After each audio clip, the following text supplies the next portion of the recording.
నమస్కారం. చాలా చాలా సంతోషం. బిజినెస్ బై బ్రాహ్మణ్ అనే ఈ గ్రూప్ సభ్యులందరూ కూడా ఇవాళ విజయవాడలో వారి మొదటి సమావేశాన్ని నిర్వహించుకుంటున్నారు.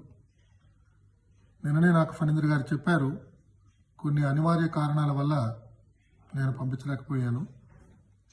తప్పకుండా మనందరం కూడా ఎదుగుదల గురించే ఆశిస్తాం జీవితంలో. అది అన్ని రంగాల్లో ఎదుగుదల మనందరికీ ఇష్టమే. ఎదుగుదల లేకపోతే మనందరి జీవితం కూడా చాలా చాలా నిరాశాజనకమైపోతుంది.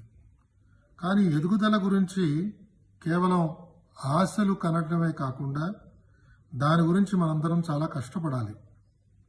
కష్టపడే ముందు మన లక్ష్యాల్ని ఒక ఆకారాన్ని ఏర్పరచుకోవాలి. సమాజంలో ఉన్నవారిలో ఆ లక్ష్యాలు ఎవరిలో ఉన్నాయో మనకి సమీపంగా ఉన్నవారి లక్ష్యాలను మనం స్వీకరించాలి. ఆ లక్ష్యాలను చేరడానికి నెమ్మదిగా ఒక్కొక్క అడుగు వేసుకుంటూ మనం ముందుకు వెళ్ళాలి. అంతేకాని ఒకేసారి